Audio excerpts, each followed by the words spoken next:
नमस्कार। प्रस्तुत है आज का चिंतन। हवा एक संचार व्यापी तत्व है, पर वह कहाँ कितनी है, इसका माप करने के लिए उस क्षेत्र पर दृष्टि डालनी पड़ेगी जिसमें वायु भरी है।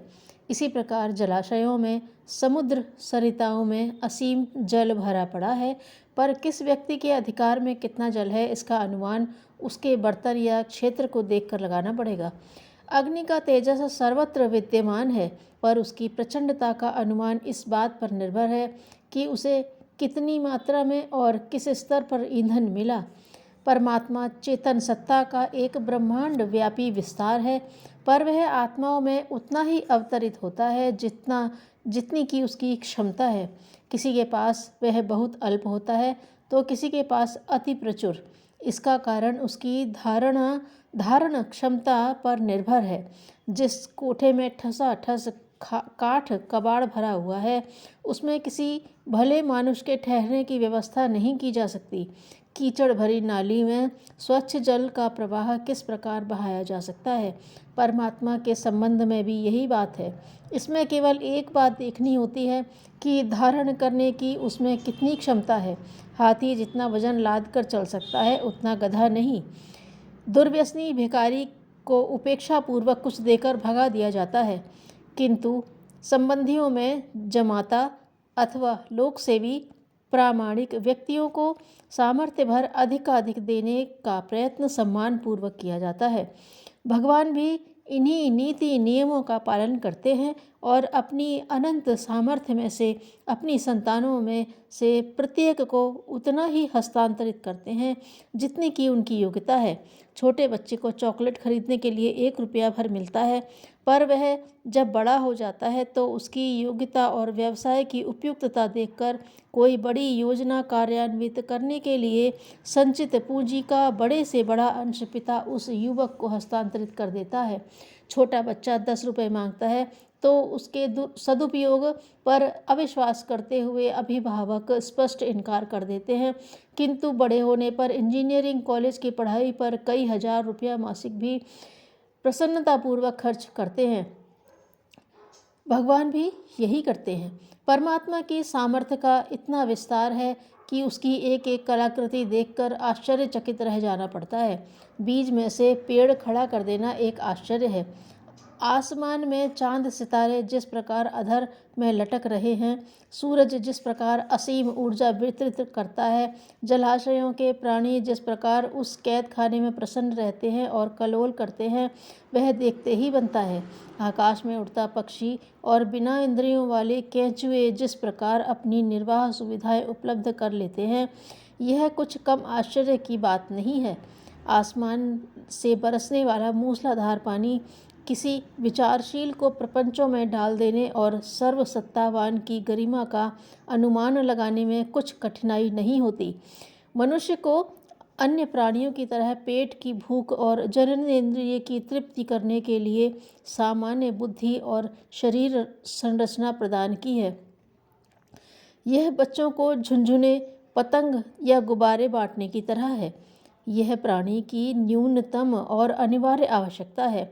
इन कारणों में उसे शरीरगत तृप्ति जुटाने का अवसर मिलता है और वह अपने शरीर तथा मन को काम धंधे में जुटाए रहता है। यदि भूख और कामेच्छा न होती तो प्राणी ऐसे ही निठल्ले पड़े रहते और उनकी सक्रियता एवं बुद्धिमत्ता तक जीवित नहीं रह सकती थी।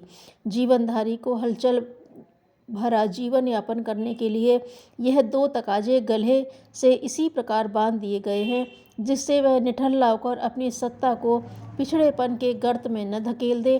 किंतु ऐसा नहीं समझना चाहिए कि भगवान के भंडार में या उसके भाग्य में इतना ही सीमित है। जो मिला उससे असंख्य गुना पाने की इसमें अभी और भी गुंजाइश है। पाने वाला चाहता भी है और देने वाला भी कंजूस नहीं है। इतने पर भी देखा जाता है कि चाहने वालों को मन महसूस कर रहना पड़ता है और देने वाला भी अपने दुर्भाग्य को कोसता है कि वह ऐसे सत्पात्र नहीं पा सका जिसे अपनी विभूतियां अधिकाधिक मात्रा में देकर अपने मन का भारीपन दूर करता, और पाने वाला भी निहाल होकर रहता। आत्मा परमात्मा का सजातीय और वंशज है। उसे बहुत कुछ प्राप्त करने का हक है, किंतु देखा जाता है कि लोग क्षुद्र स्तर पर नर पशुओं जैसा ही जीवन व्यतीत करते हैं। न उन्हें स्वयं संतोष, गर्व, गौरव प्राप्त करने का अवसर मिलता है और न दूसरों के लिए ही कोई प्रेरणाप्रद मार्ग छोड़कर जाते हैं।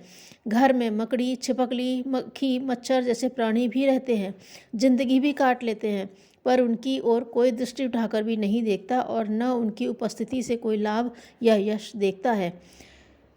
परिवार के बीच रहकर कितने ही मनुष्य इसी प्रकार मौत के दिन पूरे करते हैं। जो महत्वाकांक्षाएं आत्मा को श्रेय, संतोष और यश, गौरव दिलाना चाहती हैं, वे एक प्रकार से अर्ध मृत, अर्ध मूर्छित स्थिति में ही पड़ी रहती हैं। उन्हें जब भी भीतर से उमंग उठे तो योग्यताएं भी उभरें, पवित्र स्थितियां भी बने, साधन भी जुटें और ऐसा अवसर मिले कि मनुष्य अपनी और दूसरों की दृष्टि में महत्वपूर्ण गिना जा सके। इस दिशा में यदि किसी का मन चले तो समझना चाहिए कि उसकी मानवीय गरिमा भ्रूण की स्थिति में रहकर नवजात शिशु की तरह स्वयं नवजीवन पाने और संबंधितों को नए उत्तरदायित्व संभालने में सफल रही। प्रगति मार्ग की ओर यात्रा चल पड़ी। इसके लिए प्रयास, लक्ष्य यही हो सकता है कि अपने व्यक्तित्व को मानवीय गरिमा के ढांचे में ढाला जाए। गुण, कर्म और स्वभाव की दृष्टि से अपने को परिष्कृत जनों की पंक्ति में बैठ सकने योग्य बनाया जाए। चिंतन, चरित्र और व्यवहार ऐसा बनाया जाए कि जो जनसंपर्क में आए प्रभावित हुए बिना न रहे और अपनी तुलना में अधिक विकसित सद्गुणी अनुभव प्राप्त करते हुए सम्मान ही नहीं, सहयोग भी प्राप्त करे। दूसरा चरण प्रगति के लक्ष्य पर चलने का यह है कि अपना व्यवसाय कार्यक्रम इस प्रकार का बनाया जाए जिससे अपने निर्वाह और लोक मंगल की संतुलित व्यवस्था बनी रहे। तृष्णाएं बहुधा ऐसा वैभव मांगती हैं कि ओछे लोगों पर उसके दुस्साहस की छाप पड़ सके। ईमानदार और उदार आदमी का संपन्न बन सकना असंभव है। लोगों पर अपनी आदर्शवादिता का स्थायी प्रभाव छोड़ने की अपेक्षा यह सरल पड़ेगा कि अपराधियों जैसा षड्यंत्र बनाकर लोगों को ठगा या आतंकित किया जाए। आमतौर से महत्वाकांक्षी लोग यही करते हैं और अपने को अपेक्षाकृत अधिक बुद्धिमान और सफल अनुभव करते हैं, पर जिन्हें उच्च स्तरीय प्रगति की आकांक्षा है उन्हें संसार के परमार्थ परायण लोगों जैसे शंकराचार्य, विवेकानंद, रामतीर्थ आदि की जीवन गाथाएं पढ़नी चाहिए और देखना चाहिए कि भीतर उपजी महानता उन्हें किस प्रकार ऊंचा उठा सकी, कहाँ से कितने साधन जुटा सकी, कितनों का भाव भरा शानदार सहयोग उपलब्ध करा सकी। आज का वातावरण क्षुद्र लोगों और क्षुद्र गतिविधियों से भरा हुआ है। उदाहरण समझने और अनुकरण कर बैठने की क्षुद्रता से हमें अपने को बचाना चाहिए और वर्तमान काल के तथा भूतकाल के महामानवों की विचारणा और लोकहित के लिए अपनाए गए क्रियाकलापों पर ध्यान केंद्रित करना चाहिए।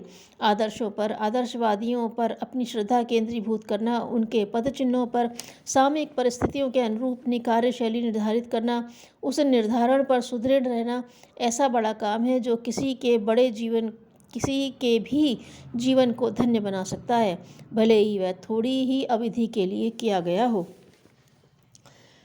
स्वामी रामतीर्थ जब छोटे थे पड़ोस के गांव के स्कूल में पढ़ने जाया करते थे। वे रास्ते में भी पुस्तकें पढ़ते जाते थे।